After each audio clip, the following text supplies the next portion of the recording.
like hone in on. Ooh.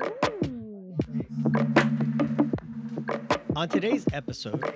All right, so this is cool.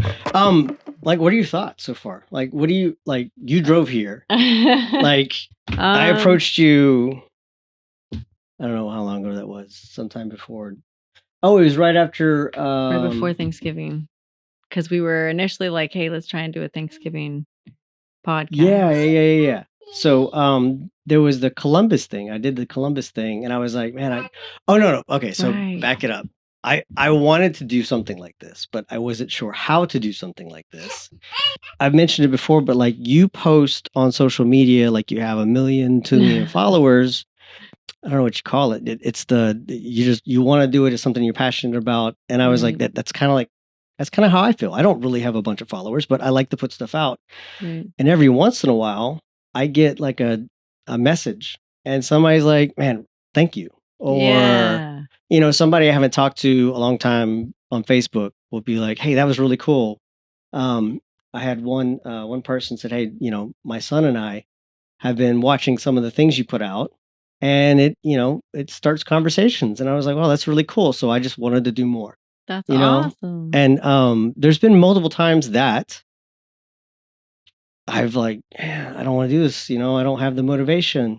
Right. And it just it's timely. Somebody sends me a message and just gives me a thumbs up or thanks me or something. And I'm like, okay, that's why I'm doing somebody out there appreciates this. So that's kind of where this, I guess, the origin of this came from. Yeah. And then the last piece of that for me is just like how do I combine like who I really am, which is something that I've been working on for a few years, who I really am versus who I've like been for 40 plus years. You know what I mean? Ooh, yeah. Now you're So, taking it deep.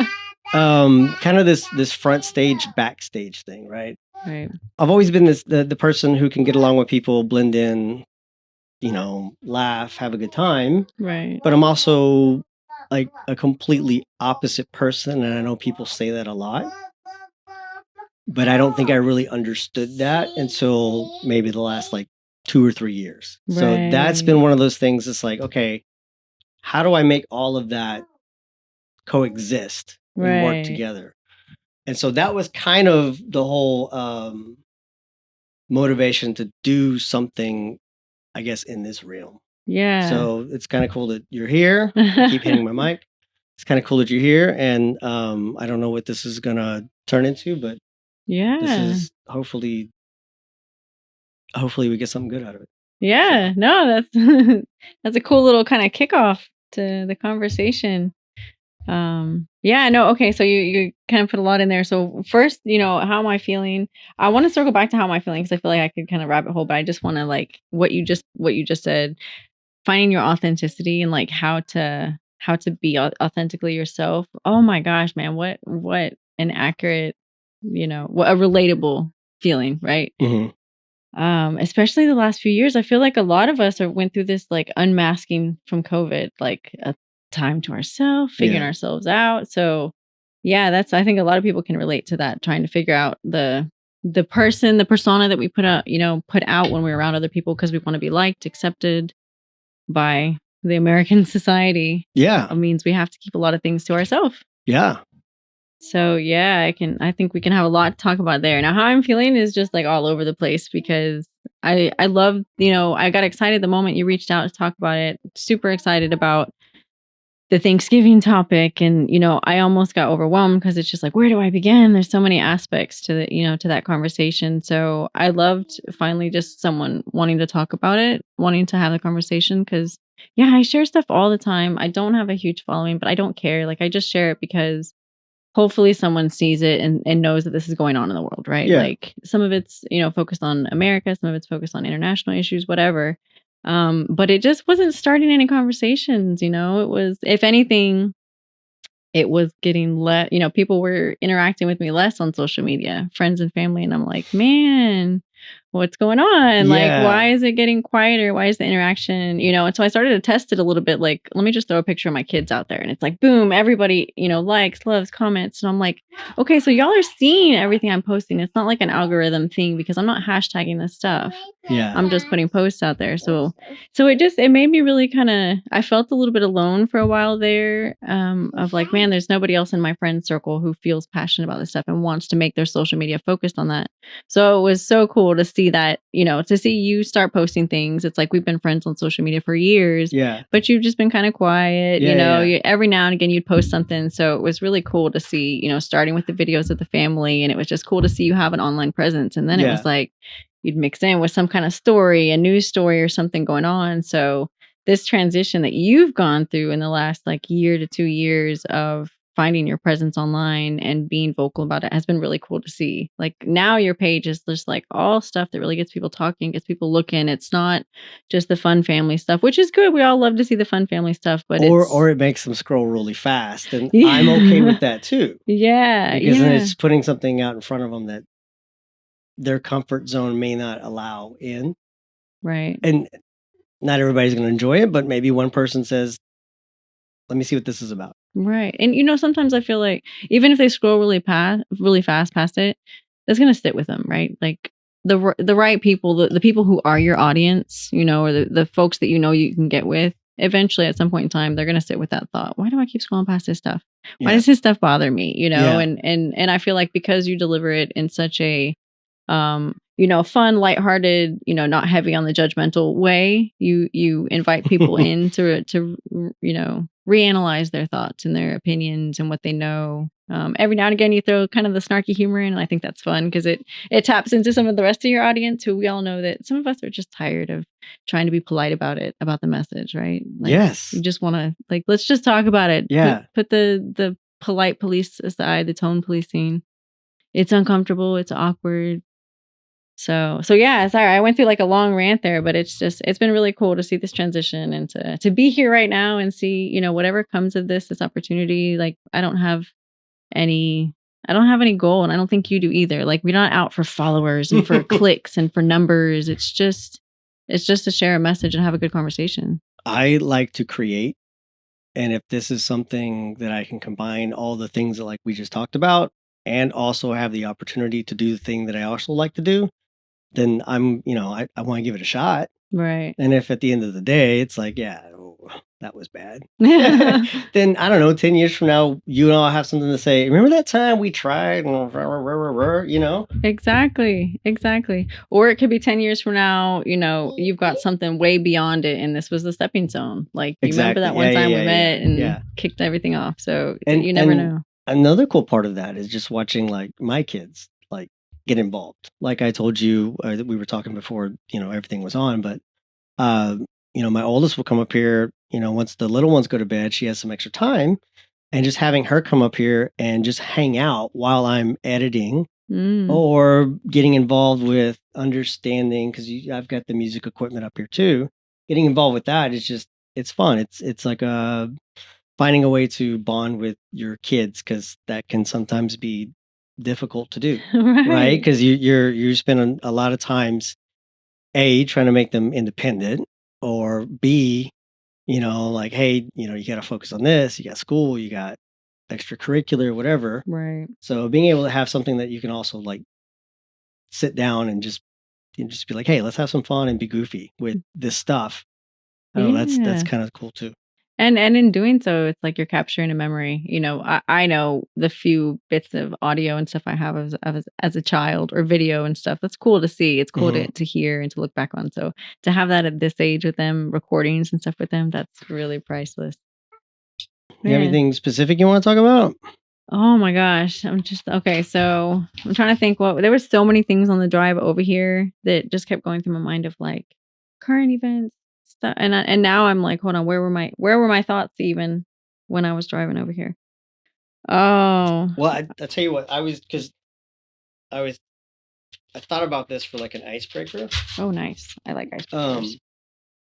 You want to take a piece of paper? And I was thinking word association. Ooh, okay. So pick 3 words that you want me to respond, a word or phrase with, Ooh. and I'll do the same, and we'll just see if it's, quirky or whatever. I go Okay. from there. All Or right. three words or 3 phrases or 5 words or 5 phrases, whatever you want. So it can just be like just a general word where I'm just going to throw a word out and then you respond with whatever your thoughts are on that word. That's what I was thinking. Okay. And okay. that may lead to something that may like kind of get our, brains kind of working. Yeah. Okay. Okay. Let's do this. You want to do 3? You want to do 5? I think 3 is good. Okay. Yeah, I think 3 to start for each of us. I think we can probably talk a lot, even on a single topic for a long time. And it would be funny if we have similar topics. I'm just gonna put one word because I almost don't even want to preface your thoughts. I've got 3. I don't know if they're. I feel like I'm going too big. You probably just like Space whoa. exploration. Yeah, I mean, you know what? Actually, I'm gonna add one little thing that I'm gonna ask you. Okay, all right, I'm good. All right, you want to go first? You want me to go first? I'll go first. Sure, I'll throw. Okay, so just a little topic. What are your thoughts on autism? Oh. Just a real small topic. Oh gosh, here. how do you Start like light. how do you make that? I'm squirming. How do you make that I will say in my for me right now the word autism is I have curiosity, and I've looked into some stuff about autism, and it's eye-opening. So I think those are Nice. kind of the 2 things that I could throw out about that is that right now I'm curious, Yeah. and I've been looking at it. I know I guess I can expand on that, huh? Yeah. Yeah. So Feel free. well, I'll expand real quickly. But Or let even where did your start thought? Where did you start to get interest in it? okay. Wow, that I don't think mine were that mine aren't that cool. My words out there. So golly, where do I start? I feel like, and I have been diagnosed with ADHD recently within the last, I guess, year and a half or so. Oh. Um, Congrats on the diagnosis. Like, it's nice to have answers. Like, people get weird when I say that, but it's nice to have an answer on the journey. So. It is, but at the same point in time, the behavioral therapist I was talking to, I was like, "So should I start figuring out like why?" And she was like, "Whoa, slow down. let's take this one step at a time." Right? Yeah, yeah. You don't want to open too much stuff up because then you're just going to confuse yourself, right? Right. But I know people who have ADHD and within my family as well, and I'm like, I don't know if I'm exactly the same as they are. Like, Right. there are some things that I'm parallel, but there are some things I'm like totally different. And so, that is something that I think that I want to learn more about, and I have started kind of looking into that. And because I have my computer handy, I can honestly go back and I went online. Did you start some research? Yeah, and I found free tests online. One is called the AQ test score. Oh, excuse me, the AQ test. One is called the CAT Q, and another one is the RBQ2A. I found those are free. You can take them, and it gives you an immediate score at the end. The score is not a diagnosis, but it does say, hey, you have some tendencies that lean towards this, or you don't have tendencies that lean towards this. Right. And all 3 of those, I had quite a few tendencies that leaned towards autistic traits. Right. Obviously, you should go see somebody to kind of go through that path. But it did, I guess my whole path of like just seeing people because I knew that there are things that I needed to work on personally, have just kind of pushed me into that direction. And I think that that's something that I still want to explore. So I don't have all the answers, but there are a lot of things that are traits of people with autism that I can relate to. Right. And I've also found that is it called comorbidity? Is that what it's called? Right. Of ADHD and autism. A lot of things overlap. Right. And obviously, I know that when I was growing up, and probably when we were growing up, like there wasn't as much information widely available. Obviously, the birth of the internet and all that good stuff. Yeah, there's definitely been a lot of change from what our parents knew about Yeah, ADHD. yeah. And I don't even think they called it that. Well, ADHD was around. Autism wasn't. It was called Asperger's back in the day. Mm, So yeah, there's definitely been a big transition now, and people understanding what a broad spectrum it is. yeah. And I love that you're saying that, yeah, okay, ADHD, but I don't have all of the same qualities as other people and other people in your family. And I think that's really important. I get really bothered when I see a lot of folks, I get happy when people have diagnoses or are working towards answers, but hmm I get really bothered when they take like one TikTok video or one article as like, this is ADHD, this is the classic, and these are the characteristics I have, and almost sometimes it's a bit of like an excusing certain behaviors. Well, I'm ADHD, and so this is what I do, and it's just like, hold on. It's good that you understand yourself better, but it's not an excuse and it's not a justification. You need to dive into it to figure out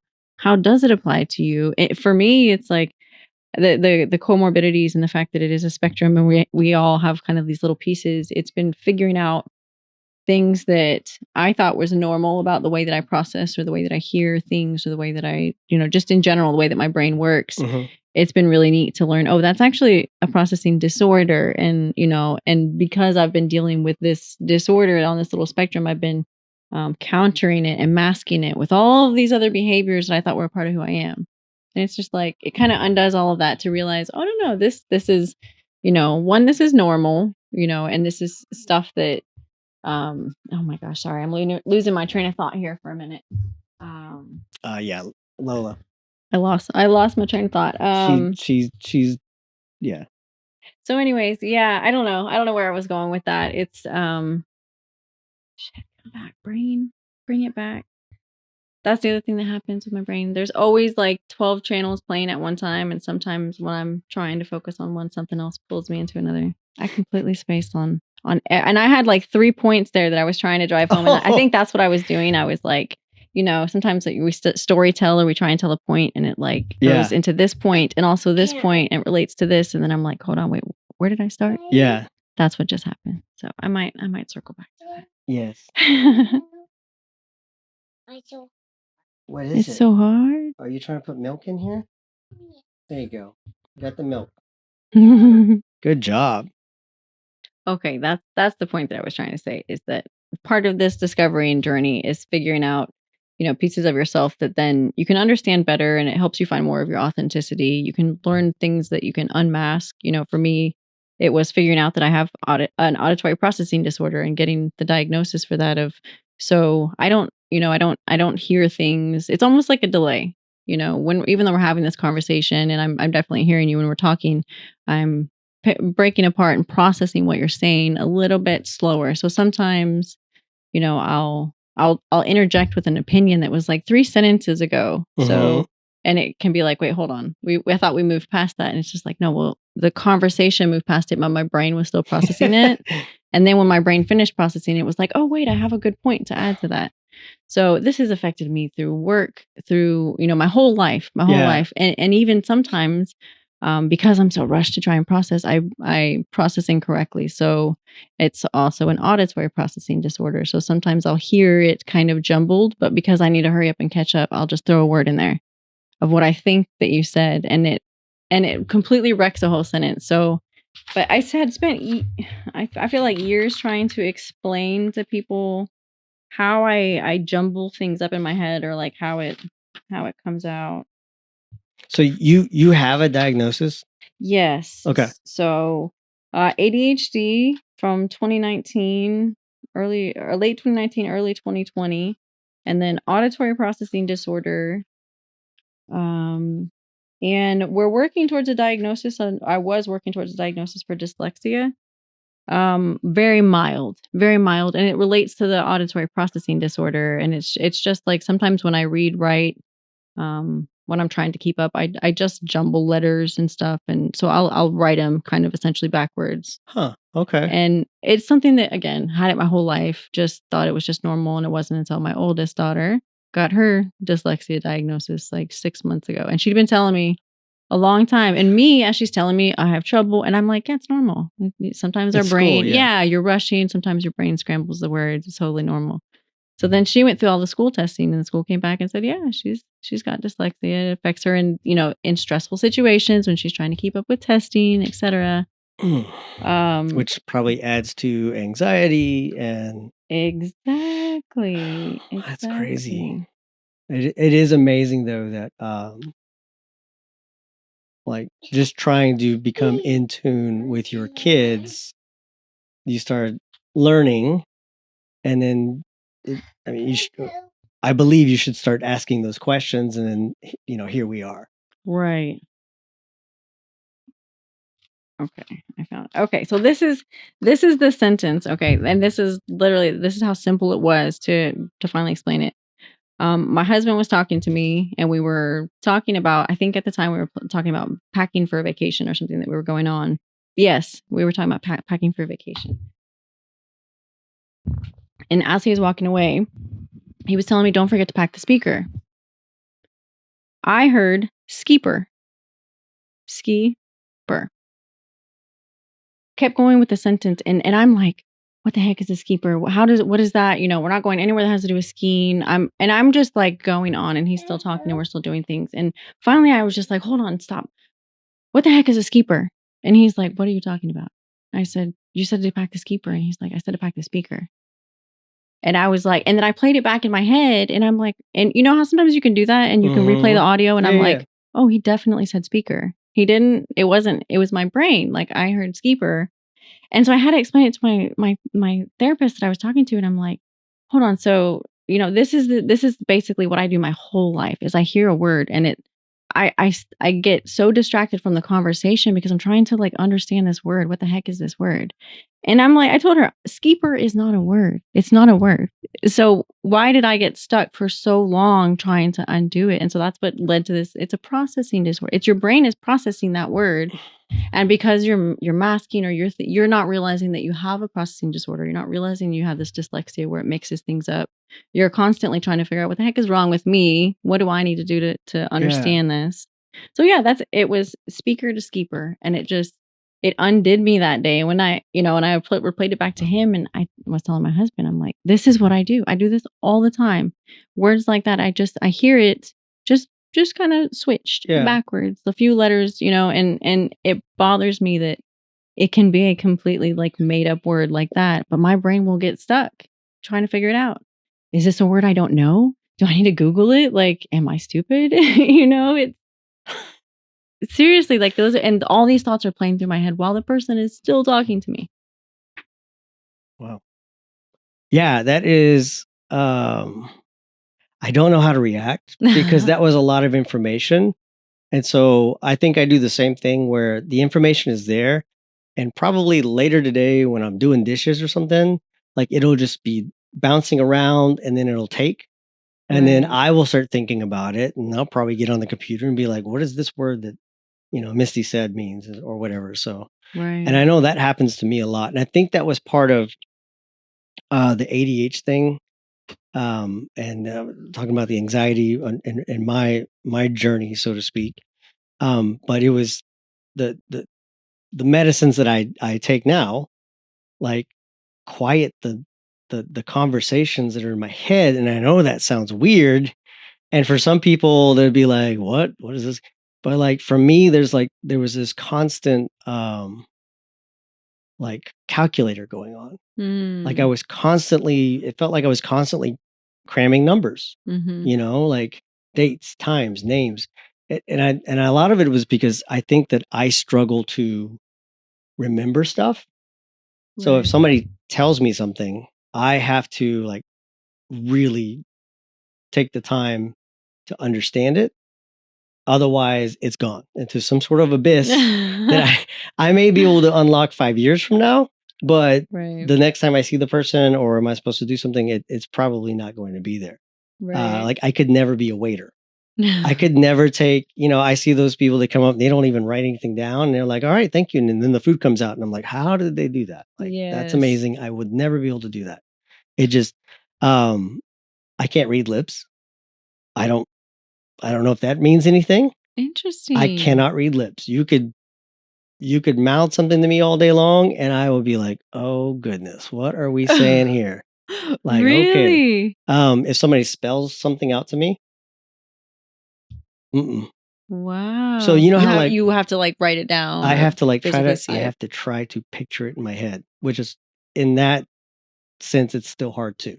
Yeah. It's crazy because when you have kids that can't spell or read or write, that's what you do. Hey, we're gonna go to the PARK, right? And I'd be like PAR, and then I'd be like, all right, start over. PAR. It just doesn't. It's the. I've always said that that's my weakness. I can't read lips. Like you can kick me under the table all you want, but I can't read your lips. Yeah, because that requires you piecing it together like as you're getting it That's instead of something getting I've the always full struggled picture. with. So It's wild too how you keep with these discoveries and these like self discoveries, you completely can rethink your whole life. You can look back on something that is just like, oh my God, something that you thought this is me, this is how I was, and then you look back with a completely different perspective, and it's like seeing yourself out of body, seeing yourself.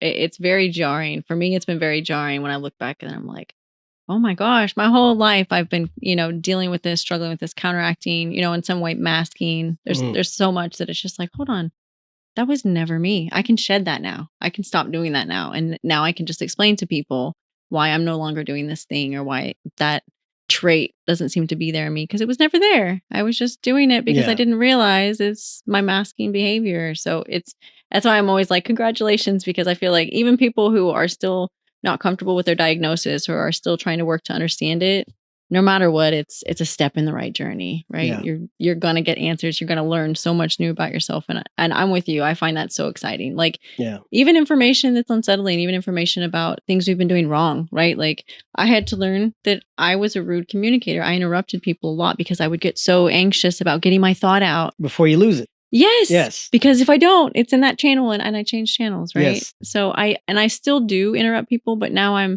gentler about it. I apologize for it and I explain, I'm sorry to interrupt. I have, I'll lose this thought if I don't, kind of thing. But it's stuff like that. It's like it empowers us to be able to be like, okay, I don't have to do this behavior that I thought was good for me. It was never good for me. It was what I thought was good for the other people, but it's not actually good for them either, because they're not getting to know the authentic you when you're doing that behavior. Yes. Yes. It's like now I feel like this authenticity, this journey is building so much deeper connection, so much deeper relationships. And by the way, that's why there's a pen and pad in front of you. I don't know if that benefited you, but it always benefits me, so that whenever I'm like, I got to write that down before I forget. Yes. Boom, I got it. Oh my gosh. Yeah. I have notebooks all over the house, Post-its all over the house. Some of it doesn't make sense, but it's just like, you got to get it out of your head. You got to get it down before you lose it. Yeah.